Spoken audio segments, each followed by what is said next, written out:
오늘 말씀의 제목을 함께 읽어보도록 하겠습니다. 진리를 알고 계십니까? 세상에 많은 진리가 있지만 그 중에서는 참 진리가 있고 거짓 진리가 있습니다. 탈무드에 이런 이야기가 있습니다. 어느 랍비가요, 어느 날 이런 말을 했습니다. 진리는 길에 널려 있는 돌멩이처럼 흔한 것이다. 그때 한 제자가 그 랍비에게 묻습니다. 선생님, 그렇다면 왜 사람들이 그 흔한 진리를 터득하지 못합니까? 그랬더니 랍비가 다시 하는 말이요, 사람들이 허리를 굽히기 싫어하기 때문이지, 허리를 굽히지 않고서는 돌멩이를 쥐울 수가 없는데도 말이지. 우리가 진리를 얻는 것은 내 자신의 능력으로 얻는 것이 아닙니다. 우리가 주님 앞에서 우리의 허리를 굽히고 겸손한 마음으로 왔을 때 우리는 하나님께 주시는 진리의 말씀이 우리 심령 가운데 떨어지는 것입니다. 오늘날 시대가 포스트 모던 시대로 살고 있습니다. 이 포스트 모던 시대에는 이성주의와 물질주의 그리고 세속주의, 그런 인간들을 계속해서 만들어내고 있습니다. 이러한 시대에 하나님 앞에 겸손한 마음으로 섰는 자만이 하나님께서 주시는 진리를 발견할 수 있는 것입니다. 철로역정에 보면은요, 그 잔 버년이 그 글을 쓰면서 진리를 추구하는 사람들이 나오는데요, 철로역정의 주인공이었던 크리스찬이 길을 가다가 신실과 소망이라는 사람을 만납니다. 그래서 그 사람들이 함께 어느 박람회에 들어가는데 박람회에 많은 사람들이 몰려 있습니다. 장사꾼들이 몰려 있는 것이지요. 그래서 장사꾼들이 자신의 물건들을 소개를 하고 있었습니다.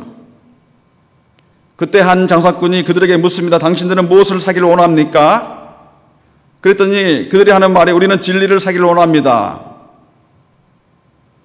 그 진리라고 하는 것이 잠시 없어지는, 있다가 없어지는 그런 진리가 아니라 영원토록 자신들의 심리 가운데 머물러 세상을 살아가는 힘과 능력을 가질 수 있는 진리, 그리고 그걸 통해서 자신의 인생들의 해답을 얻을 수 있는 그런 진리를 그들은 찾기를 원했다는 것입니다. 오늘 본문의 말씀은요, 진리 되신 예수님에 대한 말씀입니다. 요한복음 14장에 있는 말씀을 보시면 예수님께서 이제 제자들을 떠나신 후에 제자들이 지상에 남겨질 것을 알고 계셨습니다. 그렇기 때문에 예수님께서는 지상에 남겨질 이 제자들에게 주시는 말씀인데요, 오늘 14장 1절의 말씀을 함께 읽어보도록 하겠습니다. 마음에 근심하지 말라. 하나님을 믿으니 또 나를 믿으라. 예수님께서 너희는 마음에 근심하지 말라라고 말씀하셨습니다. 제자들의 마음속에는 근심이 생겼습니다. 근데 이 근심이라는 말을 제가 오늘 찾아보니까 언어로 타라스라는 말인데, 휘젓다, 마음을 휘젓다라는 그런 뜻입니다. 제자들의 마음속에 무엇이 그들의 마음을 휘저었습니까? 예수님을 잃어버린다는 그 슬픔과 예수님과 함께 했던 하나님 나라 운동이 실패로 끝날 그 두려움이 그들에게 있었던 것입니다. 우리가 살아가면서요, 우리의 삶 가운데 마음을 휘젓는 일들이 가끔 일어나기도 하지요. 여러분, 최근에 어떤 일이 여러분들의 마음을 심하게 동요하게 했습니까? 지금 우리는 30년 경제공황 이후 가장 힘든 시대를 살고 있습니다.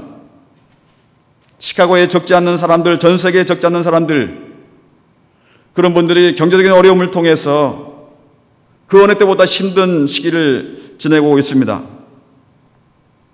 특별히 이민자의 삶이라는 게 더 어렵지 않습니까? 어느 분이요, 어느 잡지에 이런 글을 실었어요. 백인들은요, 경기가 조금 안 좋아도 크루즈 2번 갈 것 한 번은 줄이고, 여행 2번 갈 것 한 번으로 줄이고, 외식을 조금 줄이면 살 수 있지만은, 우리 한인들은 경기가 힘들면은 우리의 생존권이 문제가 된다. 우리 주위에 그런 분들 많이 있잖아요. 집을 은행에 다 넘기고 비즈니스 넘기고요. 우리 교인들 중에서도 그런 분이 여러 분이 계셨습니다. 경기적인 어려움 때문에 타 지역으로 떠나신 분도 계셨고 한국으로 돌아가신 분도 계셨습니다. 시나의 성녀 캐더린이 몹시 괴로운 날에 하나님께 이렇게 부르짖었습니다. 언제와 나와 함께 하신다는 그 하나님께서 제 심장이 찢어질 만큼 괴로운 이때에 도대체 어디에 계십니까? 캐서린이 마음속에 괴로움에 가득 찼습니다. 근심에 가득 찼습니다. 그래서 하나님을 향해서 불평하는 겁니다. 하나님 어디 계십니까? 저는 이렇게 고통당하고 이렇게 힘든데 하나님은 지금 어디 계십니까? 그때 하나님께서 그 여인에게 음성을 들려주셨습니다. 나는 지금 너의 심장 속에 있다. 하나님이 지금 어디에 계십니까? 하나님은 우리의 심장 가운데 지금도 살아계셔서 우리를 이끄시고 우리를 주장하고 계신다는 것입니다. 하나님은 지금도 우리의 존재의 가장 중심에 있습니다. 심장이 우리의 중심이잖아요. 우리의 마음이잖아요. 하나님은 지금도 살아계셔서 여러분의 삶을 이끌어줄 줄 믿으시기 바랍니다. 제가 어저께 킹스우드 전임 목사님 이제 새로 바뀌셔서 제임스 프레스턴 목사님 바뀌었습니다. 그 전에 마가렛 목사님 계셨는데요. 그 마가렛 목사님의 어머니 메리 진이라는 분이 계셨는데 그분의 장례식에 어저께 제가 참여를 했습니다. 여기서 한 1시간 정도 남쪽으로 떨어지면 슈가 그로브라는 지역인데요. 거기 시골입니다. 거기에 제가 참여하게 됐는데 거기에 장례식장에 들어서니까 한 30명 정도 모여 계시더라고요. 미국 사람들은 장례식장에 그렇게 사람들이 많지 않습니다. 친지라든가 친척 가족들 이런 분들과 같이 이제 모여서 예배를 드리는데 그 어머니께서 이 양력을 보니까 1919년 태어나셨더라고요. 제가 그걸 딱 보면서 1919년 하면 제가 생각나는 게 참 여러 가지가 있어요. 그 중에서 1919년은 3.1운동이 일어났잖아요. 그리고 또 한 가지는 뭐냐면은 1919년에는 저희 아버님이 태어나셨습니다. 그러니까 저희 아버님이 오래전에 돌아가셨지만 1919년생이세요. 그래서 그걸 보면서 저희 아버님의 생각이 좀 났죠. 예배를 함께 드렸습니다. 제가 그 목사님에게 허그하고 마가렛 목사님에게 위로의 말씀을 전하고요. 그리고 제가 그분에게 물어보았습니다. 목사님, 어머니를 보낼 준비가 되어 있습니까? 그 목사님이 아니라고 그러시더라고요. 그래서 제가 그 목사님에게 그래요, 어머니는 그 목사님이 이미 은퇴하신 마가렛 목사님은 지금 65세, 67세가 되십니다. 은퇴하신 분이신데도 그 어머니는 어머니로 마음속에 남아있는 것입니다라고 제가 이야기를 했습니다. 아쉬운 순간이었지만은요, 저는 그 믿음의 공동체에서 함께 드리는 예배가 참 복되고 아름답다는 것을 느꼈습니다. 어머니를 이제 내어 보내야 되지만은, 그러나 그분에 대한 생애와 또 그들의 그 가족들이 모여서 함께 셀레브레이션하고 함께 기뻐하고 함께 감사하는 그 순간들. 여러분, 믿음의 사람들이 바로 그런 일을 하는 사람들입니다. 우리 삶 가운데 아쉬움이 있어도 우리 삶 가운데 괴로움이 있어도요, 우리의 믿음의 사람들은 그 괴로움들을 감사와 아름다운 추억으로 승화시킬 수 있는 힘이 우리에게 있는 것입니다. 왜 그렇습니까? 주님께서 지금도 살아계셔서 우리 심장 가운데 계셔서 우리의 삶을 이끄시고 지키시기 때문에 우리는 그러한 고백을 할 수 있는 것입니다. 본문에서 예수님께서 자신을 진리라고 말씀하셨습니다. 오늘 14장 6절의 말씀을 함께 읽어보도록 하겠습니다. 내가 곧 길이요 진리요 생명이니 나로 말미암지 않고는 아버지께로 올 자가 없느니라. 제가 지지난주에 길이라는 제목으로 설교의 말씀을 전했습니다마는 오늘 예수님께서 다시 또 진리라고 말씀하셨습니다. 본문에는 에고에이미 헤 엘라테이아 I am the truth. 헤 엘라테이아에서 헤라는 것은 영어의 더에 해당됩니다. 예수님께서 유일한 진리 I am the truth. 예수님은 그렇게 선포하셨습니다. 근데 이 진리라는 단어가요, 진리라는 단어가 참 그 흥미로운 사실은요, 믿음의 요소를 포함하고 있는 단어입니다. 보통 사람들이 진리를 이야기하면 어떤 것을 이야기합니까? 참된 이치나 도리를 이야기합니다. 누구나 다 인정하는 보편 타당한 것을 우리가 진리라고 이야기하지요. 근데 성경적인 구약 성경에 나와 있는 진리라는 말이 에메트인데요. 그 에메트는 이 히브리어 아만에서 나왔는데 그 아만의 뜻이 뭐냐면 확고하다, 신뢰야만 하다. 그래서 성경에서 말하는 진리라고 하는 것은 확고한 것, 신뢰할 만한 대상을 이야기하는 것입니다. 세상의 논리적으로 따져서 이치에 합당한 것이 아니라 이 세상 가운데 살아계셔서 세상이 바뀌고 우리의 삶이 흔들려도 세상의 풍속이 변하지만은 언제나 그 자리에 서서 우리의 삶을 이끄시고 우리가 언제나 우리의 마음을 들여서 그분을 경배하며 그분에게 우리의 삶을 드릴 수 있는 확고부동한 그분, 그 예수 그리스도가 우리의 진리라는 사실입니다. 우리가 잘 아는 말씀 중에서 다윗이 고백하는 말씀이 있습니다. 그가 내 우편에 계심으로 내가 요동치 아니하리로다. 시편 16편 8절에서 이야기를 하고 있습니다. 다윗은 평생 동안 전쟁터에서 살아왔던 사람입니다. 전쟁을 하고 있기 때문에 하루에도 몇 번이고 그는 불안함 가운데 살고 있었습니다. 그의 생명이 언제 끝날지도 몰랐어요. 그러나 그럼에도 불구하고 그가 하나님을 찾아봤을 때 하나님께서 그의 우편에 계심으로 그는 흔들리지 않는 삶을 살았다는 것입니다. 진리의 하나님께서 우리의 우편에 계심으로 우리는 요동치 않는 것입니다. 세상이 우리를 그렇게 해주는 것이 아닙니다. 우리의 지식이 그렇게 만들어주는 것은 아닙니다. 하나님께서 우리 가운데 계심에 우리의 삶 가운데서 그러한 고백이 있을 때 우리는 어떠한 상황에도 흔들리지 않는 것입니다. 마가복음 4장에 보면 예수님께서 제자들과 함께 배를 타고 갈릴리 바다를 건너시는 내용이 나옵니다. 그때 강풍이 불어오면서 파도가 일어났습니다. 물이 넘쳐서 이제는 그 배가 가라앉게 되었어요. 제자들은 열심으로 해서 그 노를 저어가면서요 그 어려움을 탈출하려고 했습니다. 그러나 그럴수록 더 어려움 가운데 빠졌습니다. 그들이 급한 나머지 예수님께 가서 예수님을 깨셨습니다. 예수님, 우리가 다 죽게 되었습니다. 예수님 그때 주무시고 계셨잖아요. 예수님께 일어나셔서 그 바다를 향해서 잠잠하라, 고요하라라고 말씀하셨습니다. 그랬더니 그 광풍의 그 바다가 잔잔한 평안한 바다가 되었다는 것입니다. 그때 예수님께서 그 제자들에게 하시는 말씀이 계셔요. 어찌하여 이렇게 무서워하느냐? 너희가 어찌 믿음이 없느냐? 예수님은 제자들을 향해서 믿음에 대해서 이야기를 하고 있습니다. 그들이 힘들고 어렵고 그들이 고난 가운데 있었을 때요, 그들은 성난 파도를 보았습니다. 주님께서 옆에 계셨는데도 주님을 보지 못했어요. 그들이 그 마음 곁에 그 성난 파도를 봤을 때 그들의 마음이 시작됐습니다. 그들의 마음이 동요가 되기 시작됐습니다.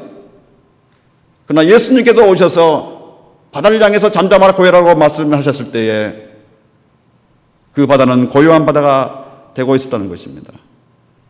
우리 삶 가운데서 주님께서 계실 때에, 주님께서 우리의 삶을 지켜주시고 이끌어 주실 때에 우리에게는 진정한 평화가 있다는 것입니다.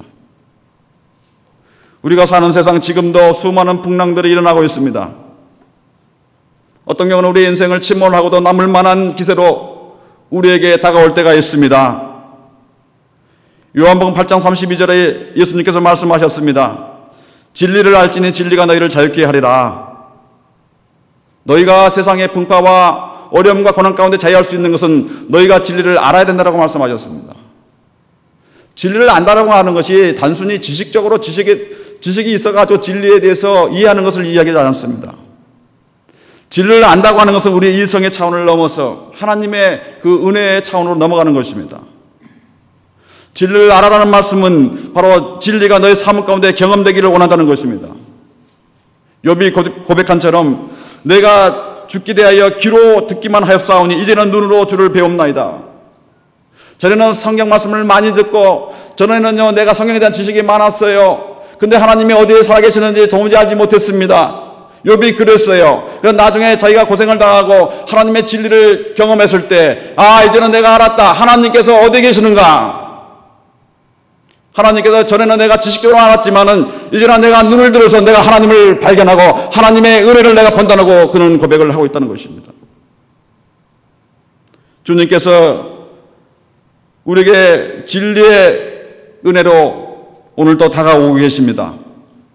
사도 바울이 로마서 8장 1절과 2절의 말씀에 이런 말씀을 했습니다. 우리 함께 읽어보도록 하겠습니다. 그러므로 이제 그리스도 예수 안에 있는 자에게는 결코 정죄함이 없나니 이는 그리스도 예수 안에 있는 생명의 법이 죄와 사망의 법에서 너를 해방하였음이니라. 바울이 우리 인간에게 놓여있는 죄와 사망의 법, 그것뿐만 아니라 우리의 인생의 모든 고난과 고통에 이길 수 있는 법은 바로 우리가 예수 안에 머물러 있는 거라고 이야기했습니다. 엔 그리스도 예수, 엔 그리스도 예수, 예수 그리스도 안에서. 그래서 사도 바울은요, 자신의 편지를 썼을 때요, 엔 그리스도 예수라는 단어를 100번 이상을 사용했습니다. 예수가 너의 심령과 너의 마음 가운데 있어야 될 것이다. 그럴 때 우리가 죄와 사망과 우리의 고통으로부터 우리는 평안을 이룰 수 있다는 것입니다. 영국의 유명한 설교가 스펄전 목사님, 여러분 다 아실 것입니다. 그 스펄전 목사님에게요, 한 신학생이 와서 묻습니다. 목사님도 낭망하신 일이 있습니까? 그랬더니 그 스펄전 목사님이요, 이렇게 답변을 했다고 합니다. 그래, 나도 낭망한 적이 있지. 그러나 적어도 지난 20년 동안은 낭망해 본 적이 없다네. 여러분, 20년 동안 한 번도 낭망해 보지 않는 사람이 세상에 어디 있습니까? 근데 그 스펄전 목사님이 분명하게 이야기했어요. 나는 20년 동안 한 번도 실망해 본 적이 없다네. 그러면서 그 청년에게 이야기합니다. 나는 그동안 하나의 중요한 원리를 내 삶 속에 적용하고 있지. 그 원리란 계속해서 주님을 바라보는 것이라네. 나는 하루에 15분도 주님을 생각하지 않고 지나간 일이 없네. 그때 이래로 나는 낭망을 모르고 살아왔어. 어찌 사람이 살면서요, 낭망하고 힘든 일이 없을 수가 있습니까? 우리에게 그런 어려움 가운데 있지만은요, 스펄전 목사님은 매 15분 간격으로 주님을 생각했다는 것이에요. 여러분들의 삶 가운데 어려움과 실망과 낙심이 있을 때에도요, 저는 여러분들에게 서제스는 하고 싶습니다. 15분이 아니라 30분 만에 한 번씩 주님을 생각하십시오. 그러면 주님께서 오셔서 우리의 심령에 있는 모든 낭만과 고통과 어려움들을 평화로 바꿔주실 것입니다.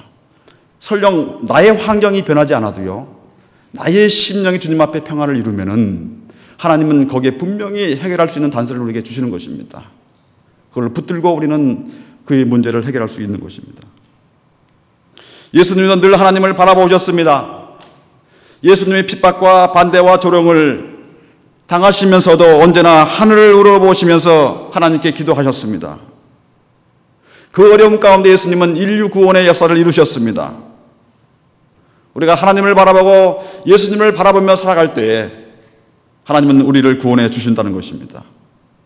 근데 여러분, 제가 한 가지 말씀드리는 것은 하나님의 은혜라고 하는 것, 구원이라고 하는 것은요, 우리가 주님을 바라봄으로써 이 땅에 내리는데 그것은요, 우리에게 오는 것입니다. 수동형이에요. 내가 하나님께 기도하며 말씀 가운데 나아가지만은요, 결국에는 은혜와 그 진리와 주님의 살아계심이 현존이 그 기적의 역사가 우리 삶 가운데 일어나는 것은 하나님께서 우리에게 오셔야 된다는 겁니다. 우리가 그 은혜와 진리를 가질 수가 없어요. 주님께서 주셔야 우리가 가질 수 있다는 것이죠. 그런데 오늘날 많은 사람들은요, 능동적으로 은혜를 받으려고 합니다. 자기의 힘으로 말씀을 읽고 묵상하고 기도를 열심히 해봅니다. 어느 영성가가 그런 말씀을 했어요. 오늘날의 신앙인들의 문제가 무엇이냐? 묵상은 많이 하잖아요. 교회마다 요즘 큐티 많이 합니다. 묵상은 많이 하지만 그 묵상이라고 하는 것은 결국에는 자기의 이성적인 일입니다.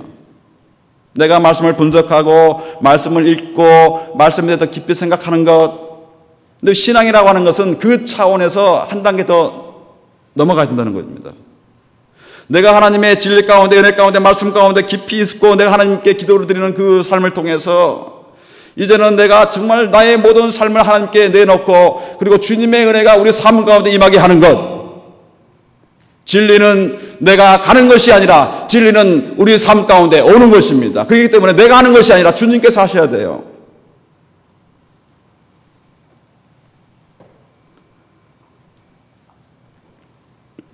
주님께서 오늘 또 우리를 사랑하셔서 우리에게 진리 가운데 있기를 원합니다. 초대 교부였던 터툴리안이 신앙은 불을 켜놓고 기다리는 것입니다라고 이야기했습니다. 우리의 믿음이요, 불을 켜놓고 기다리는 것. 그것은 무엇을 기다립니까? 하나님의 은혜를 기다리는 것. 내 마음의 문을 열고 내 마음에 불을 켜놓고 주님 오시옵소서, 주님께서 오셔서 우리를 붙들어 주옵소서. 우리의 고난의 시간, 우리의 어려움의 시간, 우리의 실패의 시간, 우리의 좌절의 시간이 끝나면은 주님께서는 이제는 우리 가운데 오셔야 된다는 것입니다. 주님께서 우리에게 오셔야만이 우리 삶 가운데 하나님의 큰 축복의 은혜가 있다는 것입니다. 여러분, 하나님의 은혜를 향해서 여러분의 신앙의 등불을 끄지 마시기 바랍니다. 우리는 계속해서 우리의 마음 가운데 주님에 대한 열망과 사랑이 우리 심령 가운데 가득 차 있어야 되는 것입니다. 그럴 때 나도 모르게 어느 날 주님께서 우리에게 오시는 것이에요. 성경을 보면은 진리 되신 예수님을 많은 사람들이 만납니다. 그런데 진리 되신 예수님에 대해서 세 유형의 사람들로 제가 구분을 해봤습니다. 예수님을 만난 사람 중에서 어떤 사람들이 있었는가? 첫 번째는 군중들입니다. 이들은 진리보다는 기적과 이적을 더 중요시 여겼습니다. 이들은 예수님의 기적을 봤어요. 그리고 예수님의 기적의 수혜를 입은 사람입니다. 오병이어의 기적을 경험했고요, 병자가 나음을 입었고요, 그리고 고침을 받았습니다. 이런 사람들, 기적의 현장, 예수님께서 가는 곳마다 쫓아다녔습니다. 그렇지만은요, 이들이 진리 대신 예수님을 보지 못하고 그들이 원했던 것이 무엇입니까? 표적과 기사입니다. 이들은 본인에게 좋은 일은 있을 때는 예수님께 갔지만은요, 본인에게 불이익당할 때는 예수님을 떠나갔던 사람들입니다. 예수님께서 제자들에게 말씀하셔서 요한복음 6장에 너희도 가려느냐? 그때 베드로가 이야기했습니다. 영성의 말씀이 계심이 우리가 누게로 가오리까? 우리 신앙인들은 무리가 아니에요. 군중이 아닙니다. 우리 신앙인들은 예수님의 제자입니다. 예수님을 쫓아가는 사람, 예수님을 따라가는 사람, 예수님을 닮아가는 사람. 오늘날 하나님께서 원하시는 것이 교인이 아니에요. 오늘 하나님께 원하시는 것이 한 사람의 군중이 아니라 예수님의 진정한 제자. 하나님께서 그런 사람을 원한다는 사실입니다. 두 번째로는 예수님을 만난 사람 중에서 빌라도가 있습니다. 빌라도는 진리 앞에서 진리를 외면하고 말았습니다. 요한복음 18장에 보면은 예수님께서 빌라도에게 재판을 받으셨지요. 빌라도가 예수님께 묻습니다. 내가 무엇을 하였느냐? 그때 예수님께서 대답합니다. 진리를 증거하기 위해서 왔다라고 이야기합니다. 그때 빌라도가 다시 이야기합니다. 진리가 무엇이냐? 진리가 무엇이냐라고 물어봤지만 그는 예수님 앞에서 등을 돌리고 나가버리고 말았다는 것입니다. 자신의 현실적인 이익, 자신의 권력에 어려움을 당할 수가 있으니까 자신이 진리를 받지만 예수님께서 아무런 죄가 없음에도 불구하고 진리를 외면하고 말았던 사람입니다. 세 번째는 진리를 만난 사람 사도 바울입니다. 진리를 위해서 그런 모든 것을 헌신하였습니다. 바울은 부활하신 예수님을 만난 후에 그의 모든 삶이 변했습니다. 자신의 모든 자랑들을 배설물로 여겼습니다. 주님을 아는 지식이 인생에서 가장 고상함으로 인하여서 내가 예수님을 아는 것 외에 그 어떤 것도 알지 않겠다라고 그런 작정을 했습니다. 그리고 평생 동안 예수님을 따라서 사명을 위해서 달려갔던 사람입니다. 여러분, 사도 바울을 함께 외쳐볼까요? 사도 바울의 고백입니다. 우리 함께 읽어보도록 하겠습니다. 내가 달려갈 길과 주 예수께 받은 사명 곧 하나님의 은혜의 복음을 증언하는 일을 마침에 하면은 나의 생명조차 조금도 귀한 것으로 여기지 아니하노라. 얼마나 멋있는 사람입니까? 하나의 군중도 아니고 그리고 하나의 무리도 아니고요. 빌라도처럼 그냥 교회를 다니지만 자기의 생각대로 자기의 이익이 있으면은 신앙생활 하는 것 같고 또 자기가 어려움 당하면은 하나님 어디 계시는가 하면서 하나님을 떠나버리는 그런 사람이 아니었습니다. 사도 바울은 끝까지 자신의 생명이 다하는 그날까지 주님을 사랑하며 주님의 사명에 충성했던 사람입니다. 여러분, 이 시대에 하나님께서 기뻐하는 사람은 어떤 사람입니까? 진리를 아는 사람입니다.